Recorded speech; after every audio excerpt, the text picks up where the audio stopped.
안녕하세요. 365 플러스 치과 치주과 전문의 유경호입니다. 원데이 임플란트랑 뭔가요? 기존 임플란트랑 뭐가 다른지 설명을 좀 해주세요.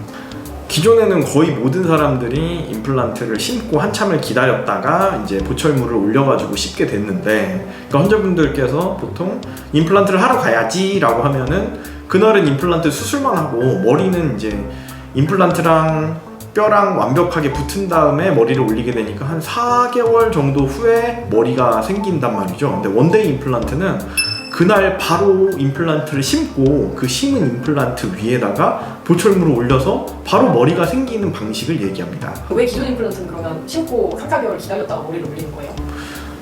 임플란트를 심는 순간에 임플란트랑 뼈랑 탁 붙어버리면 참 좋을 텐데, 임플란트랑 뼈랑 붙는 데에는 보통 3, 4개월, 그러니까 저희가 팔이 부러지거나 다리가 부러졌다가 보통 붙는 그런 어느 정도의 기간이 똑같이 필요합니다. 그래서 임플란트를 심어두고 뼈가 어느 정도 차들어와서 임플란트랑 뼈랑 꽉 붙은 다음에 머리를 올리게 되는 것이죠. 그러면 바로 올리게 되면 어떤 나쁜 점이 있어서 그런 식으로? 일단 먼저 임플란트랑 뼈랑 안 붙은 상태에서 머리를 올리는 거니까 위험합니다. 임플란트랑 뼈랑 완전히 붙지 않은 상태에서 힘이 가해지게 되면 임플란트가 빠질 만한 위험이 생깁니다. 안정적인 임플란트를 하기에는 좀 어려운 방식이라고 볼 수 있겠습니다.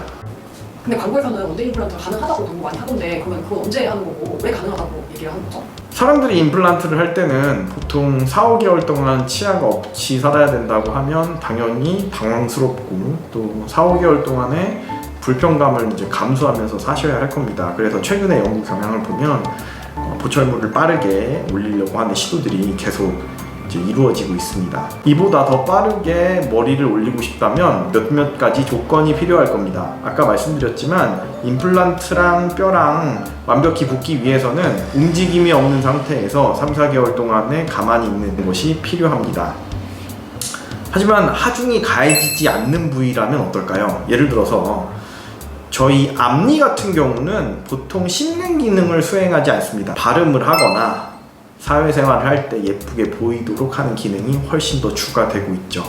그래서 앞니의 경우에는 잘 닿지 않게 하면서 임플란트 머리를 바로 올리는 방식도 가능한 경우가 있습니다. 뼈가 어느 정도 튼튼하고 하중이 가해지지 않으면서 환자의 어떤 교합 간섭이라든지 이런 어떤 방해꾼들이 없는 상황이라고 하면 바로 보철물을 올리는 것도 고려를 해볼 수 있을 겁니다. 원장님도 원데이 임플란트를 하시나요? 원데이 임플란트를 할 때 가장 좀 어렵게 생각하는 부분은 환자 잇몸뼈가 나쁘다든지 잇몸을 이식해야 된다든지 잇몸뼈를 이식해가지고 그 자리를 두툼하게 만드는 경우에는 상당히 어렵다는 것입니다. 그래서 외상으로 치아를 뽑았다든지 앞니가 너무 많이 썩어서 뽑은 경우에는 저도 원데이 임플란트를 진행하고 있습니다. 심고 바로 머리를 올려드리고 옆에 치아나 아래 앞니로부터 닿지 않도록 위치를 시키고 있고요. 또 한 가지 원데이 임플란트를 하는 경우가 있는데 전체 임플란트를 하는 경우입니다. 전체 임플란트를 하시게 되면 저희가 보통은 예전까지 임시 틀니를 썼었는데요. 임시 틀니를 꼈다 뺐다 하면서 원래 심었던 임플란트에 자극을 주게 돼서 임플란트가 빠지거나 뼈를 이식했던 부위가 터지는 경우가 굉장히 많았습니다. 그래서 차라리 그거보다는 하중을 가하는 것이 낫다. 다만 하중을 가할 때는 연한계라고 하시나요? 전체를 모두 묶어서 힘을 받는 것을 분산시켜 주자라고 해서 어금니부터 앞니까지 하나로 묶은 다음에 힘을 분산해서 씹을 때도 힘이 잘 가해지지 않도록 하는 방식을 가끔 쓰기도 합니다. 그래서 되게 양극단에 있는 것 같지만 아예 힘을 안 받는 앞니에서나 혹은 치아가 하나도 없어서 전체적으로 임플란트를 하는 경우에는 원데이 임플란트를 제한적으로 하기도 하고 있습니다. 그러면 원데이 임플란트 절대로 하면 안 되는 상황은 어떤 상황이 있을까요?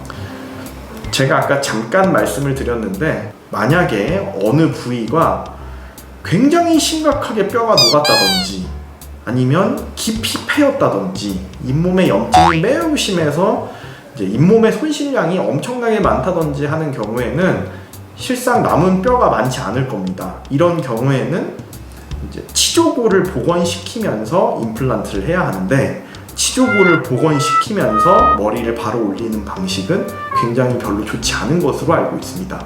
여기가 땅이 질퍽질퍽한 상태에서 머리까지 올리게 되니까 오히려 흐물흐물한 상태에서 치유가 잘 안 되는 결과를 낳을 수도 있게 되거든요. 그리고 특히 어금니 한쪽으로만 씹으시는 경우라든지 한쪽으로 하중이 가해지는 경우에는 원데이 임플란트를 최대한 피해서 하는 것이 좋겠습니다. 그럼 정리하자면 치주염이 있는 환자한테는 원데이 임플란트를 절대로 하면 안 된다 이렇게 이해하면 될까요? 굉장히 축소를 많이 시키신 것 같은데 본인의 뼈가 잇몸뼈가 많이 녹았다고 생각하시는 분이나 치주염을 오랫동안 앓았다고 생각하시는 분들은 원데이 임플란트를 피하시면 좋을 것 같고요. 앞니 한두 개를 외상으로 상실하셨다든지 혹은 내가 이가 하나도 없어서 치아 전체를 다 임플란트를 해야 된다든지 하는 경우에는 원데이 임플란트도 좋은 수단이 될 수 있다라고 생각해 주시면 좋겠습니다.